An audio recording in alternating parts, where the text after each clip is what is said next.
Hello everyone, good evening to all of you. Once again, welcome back on my YouTube channel Learn with Concept by Archana Vishwakarma. Now it's me. Hope you all are good. Signing in.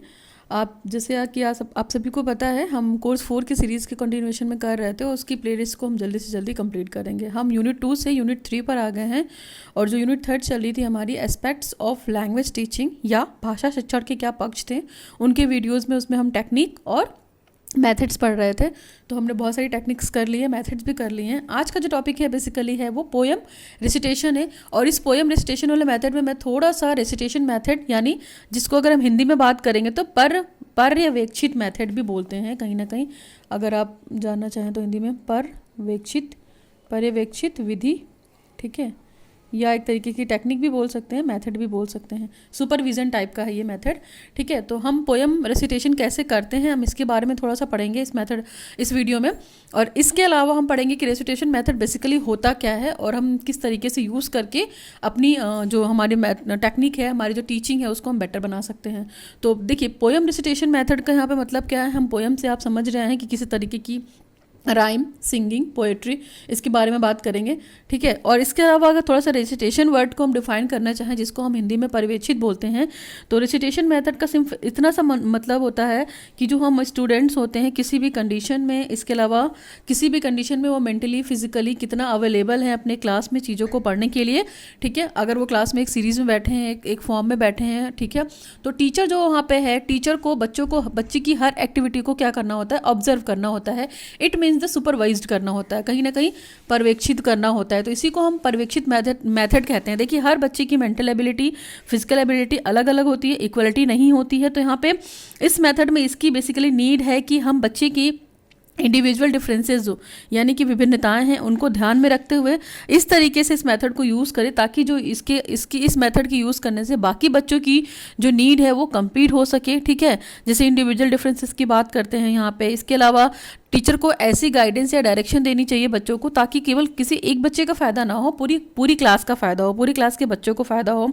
जैसा बच्चे को need हो teacher वैसा ही उस बच्चे को supervise करे, ठीक है। ज़रूरी नहीं है कि टीचर बोल के ही सुपरवाइज करे, वो साइलेंट ऑब्जर्वेशन भी कर सकती है वाइल टीचिंग। जब भी वो मेथड यूज़ करे उसके बाद क्लास में विजिट करने के साथ साथ बच्चों को देखे टीचर कि बच्चा बेसिकली कर क्या रहा है, पीछे के बच्चे क्या कर रहे हैं, बीच के बच्चे क्या कर रहे हैं और वो किससे से रिलेटेड क्या करना चाह रहे हैं। तो टीचर क्या कर सकता है, साइलेंटली सुपरवाइज होकर बच्चों को ऑब्जर्व कर सकता है। क्योंकि हम बीइंग अ टीचर ये चाहते हैं कि जो भी हम मेथड अडॉप्ट कर रहे हैं क्लास में उसका बेनिफिट सारे बच्चे ले, कम से कम 80 to 90% बच्चे उसका बेनिफिट उठा सके। 10% में हमारे बच्चे वो आते हैं जो क्या होते हैं, जो थोड़े से डल होते हैं, बैक बेंचर्स होते हैं। इसके अलावा और भी बच्चे होते हैं, लेकिन ऐसा नहीं है कि बैक बेंचर्स और ऑलवेज डल, ठीक।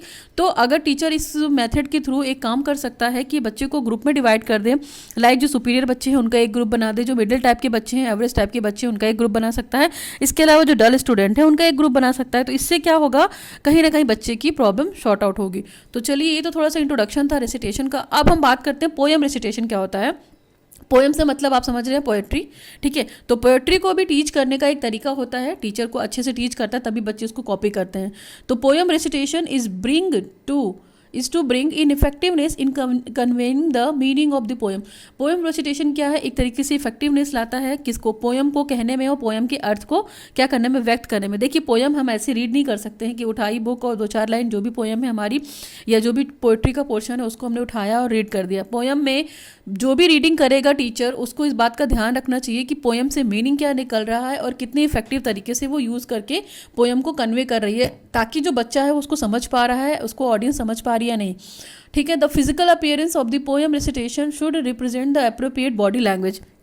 पोएम रेसिटेशन मेथड में देखिए क्या होता है, टीचर की फिजिकल अपीयरेंस बहुत मैटर करती है, कि उसकी बॉडी लैंग्वेज बहुत मैटर करती है कि वो पोएम को किस तरीके से पढ़ रहा है, उसके फेशियल एक्सप्रेशंस हैं या नहीं, जहाँ पे पॉज लगाने की ज़रूरत है वो लगा रहा है कि नहीं, इसके अलावा वो अपनी बॉडी लैंग्वेज का यूज़ कर रहा है कि नहीं कर रहा है। ऐसा तो नहीं है कि खड़े होकर बिल्कुल स्टैटिक फॉर्म में पोएम को रीड कर दे रहा।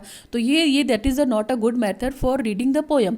आपने ये देखा होगा जितने भी कवि वगैरह होते हैं जो पोएट्री करते हैं, जो पोएट होते हैं, तो पोएट्री करने वाले तो उनका तो बिल्कुल एक अलग ही फॉर्मेट होता है कि वो किस तरीके से पोएट्री कर रहे हैं। बट जो हम रिसीवर होते हैं, बीइंग अ टीचर होते हैं, जो हम पढ़ते हैं बच्चों को, तो हमारे अंदर इतनी एबिलिटी और इतनी स्किल डेवलपमेंट नहीं होती है पोएम रेसिटेशन की।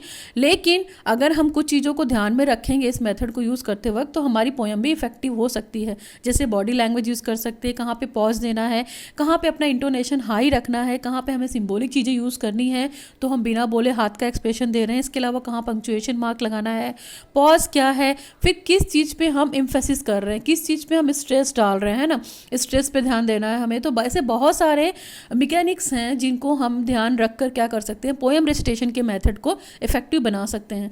Now the poem should be recited in a natural and the relaxed manner by enjoying the beauty of poem. देखिए पोएम की सुंदरता, यानी कि पोएम को अगर एंजॉय करना है आपको ना, तो आपको बिल्कुल रिलैक्स रहना चाहिए, बिल्कुल नेचुरल वे में आप पोएम को क्या करिए, रेसिटेट करिए, पढ़िए, आपको एंजॉय मिलेगा। क्योंकि हम कभी जब स्ट्रेस में होते हैं तो देखते हैं कि कुछ लोग पोएट्री करते हैं, कुछ लोग पोएट्री लिखते हैं, ठीक है, कुछ लोग डायरी लिखते हैं, कुछ लोग एंटरटेनमेंट के लिए क्या करते हैं, सॉन्ग सुनते हैं, पोएम सुनते हैं, गीत सुनते हैं।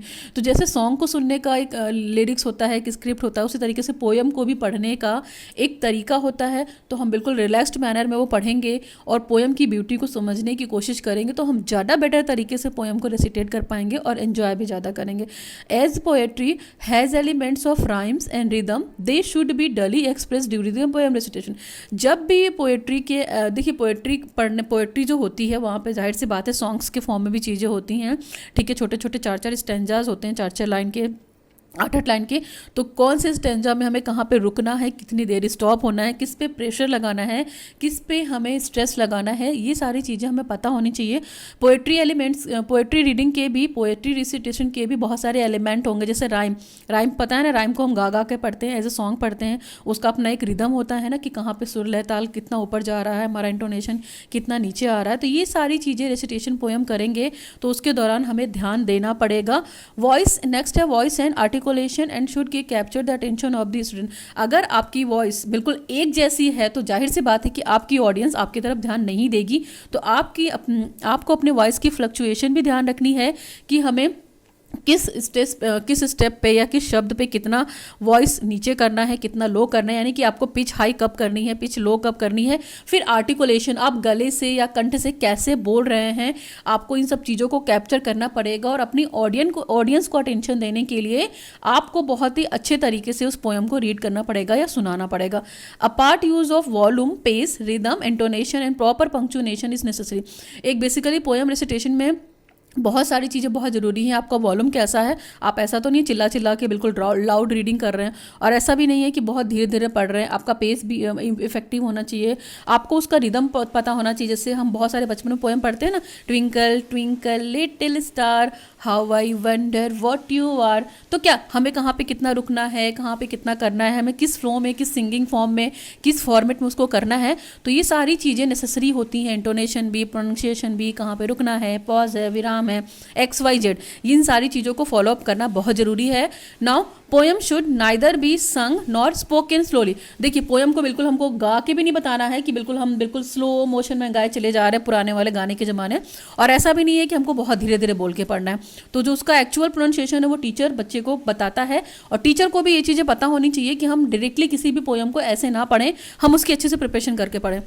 फिर है pausing at the appropriate juncture increases the monotonous delivery should be avoided. देखिए monotonous delivery should be avoided का मतलब है कि ऐसा नहीं है कि एक बड़ी सी पोएम है या 8-10 लाइन की पोएम या पोएट्री है तो आप उसको बिल्कुल एक ही टोन में पढ़े चले जा रहे हो, भले उसका कोई मतलब नहीं निकल रहा, भले आपकी ऑडियंस सुन नहीं रही। तो इस चीज़ को अवॉइड करना चाहिए। Now we come to the next point. Next point हमारा क्या है, during poem recitation accuracy has to be maintain by not missing the words and not by using the incorrect words. जब भी हम पोएम रेसिटेशन करेंगे तो हमें accuracy का ध्यान रखना पड़ेगा, हमें अपनी एक्यूरेसी मेंटेन करनी पड़ेगी। यानी कि जो वर्ड्स हम बोल रहे हैं उसमें क्या इनकरेक्ट वर्ड्स नहीं बोलने हैं, आपको इनकरेक्ट प्रोनाउंसिएशन नहीं देना है, आपको बिल्कुल सही तरीके से प्रोनाउंसिएशन देना है। यानी कि वर्ड्स जो पढ़ रहे हैं आप उसका मीनिंग बिल्कुल निकलना चाहिए, उसके अलावा उसका प्रोनाउंसिएशन बहुत इफेक्टिव होना चाहिए और करेक्ट ऑर्डर में होना चाहिए।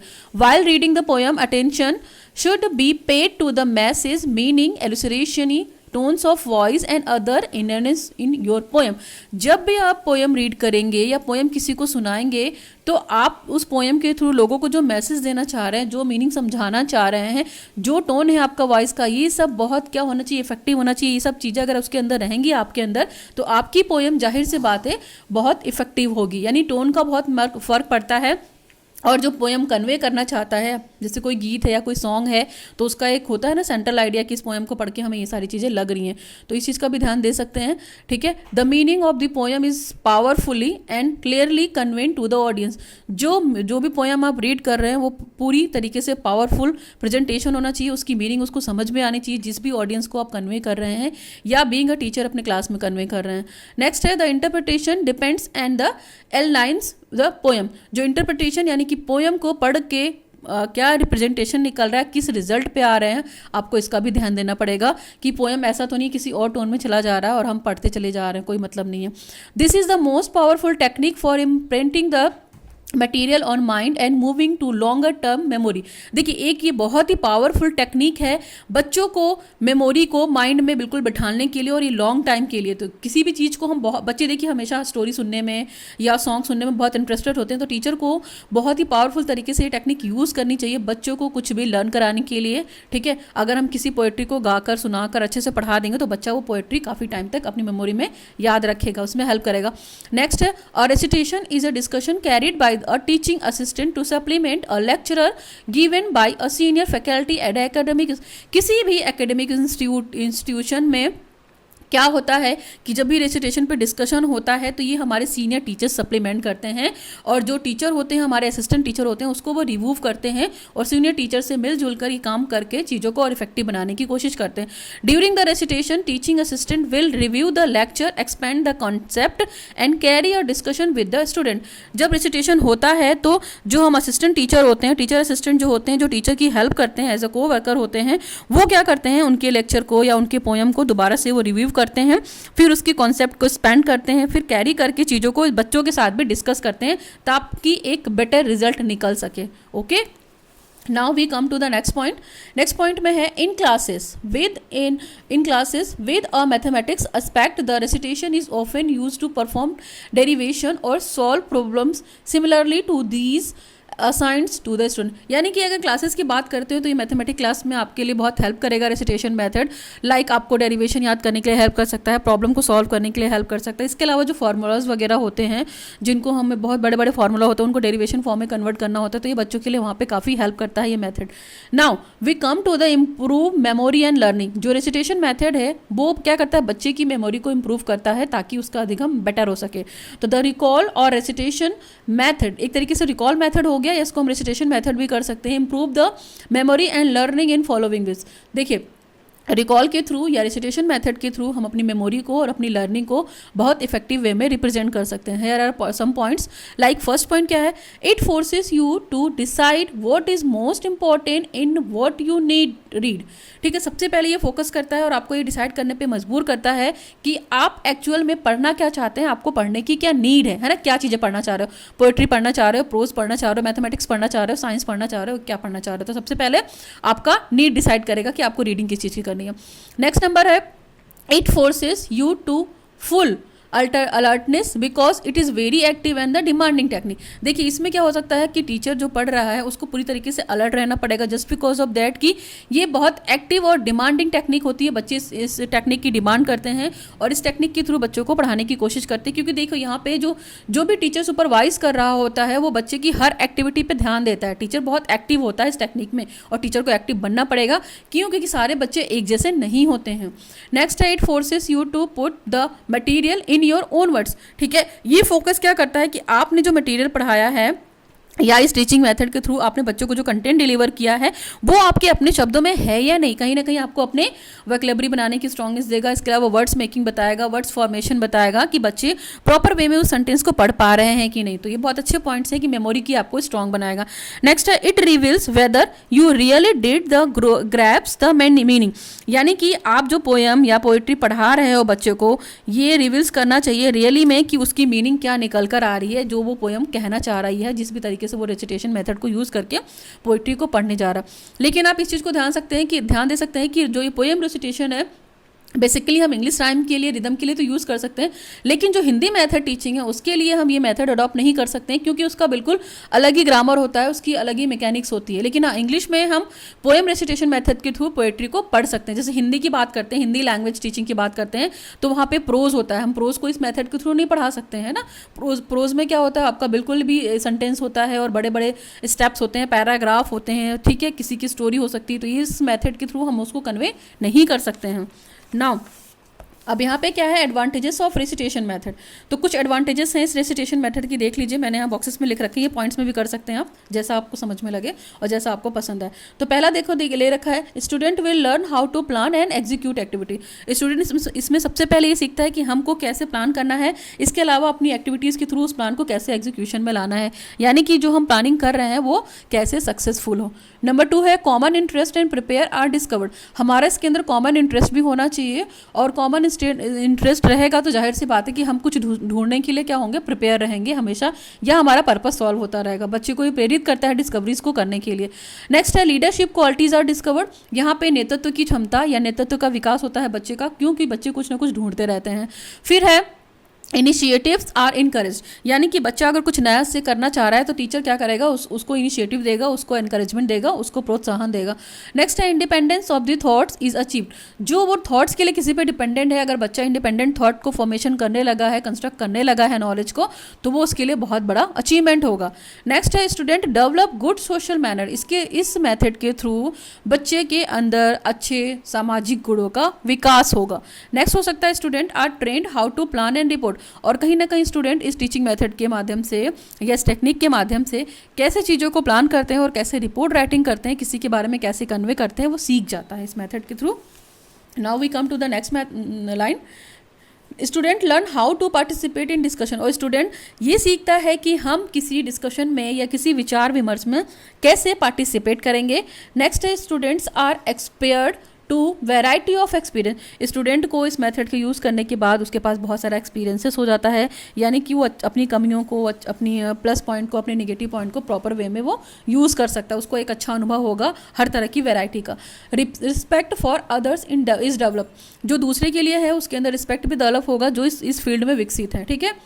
नेक्स्ट है कॉपरेशन इज लर्न। और एक दूसरे के साथ काम करके वो क्या सीखेंगे, एक दूसरे के साथ कॉपरेटिव लर्निंग सीखेंगे, एक दूसरे को सहयोग भी देंगे सीखने में। Student have a greater administration and the respect. Student क्या होता है, इस मेथड को यूज़ करने के बाद एक अच्छी तरीके से चीज़ों को एडमिनिस्टर करने लगता है। इसके अलावा वो उस प्रोफेशन के लिए क्या होता है, रिस्पेक्टफुल हो जाता है। इट मीन्स कि अगर वो कोई पोएम या कोई राइम पढ़ने जा रहा है तो उसको वो प्रॉपर वे से क्या करेगा, अच्छे से डिलीवर कर पाएगा। इसके अलावा उस मेथड को रिस्पेक्ट देने की भी कोशिश करेगा। Teacher know student psychology. और टीचर क्या करता है, इस मेथड को यूज़ करके बच्चे की साइकोलॉजी को जान पाता है। क्यों? क्योंकि टीचर जो होता है वो बच्चों को पूरी तरीके से सुपरवाइज्ड करता है, और सुपरवाइज्ड करने के बाद बच्चों को फीडबैक देता है, ठीक है। और उस फीडबैक के माध्यम से क्या होता है, बच्चे अपने अंदर कमी को जो होती है उसको वो दूर करने की कोशिश करते हैं। इसके अलावा उसको और एनकरेज करते हैं। तो बच्चा जो टीचर होता है वो स्टूडेंट की साइकोलॉजी को प्रॉपर वे में समझने लगता है।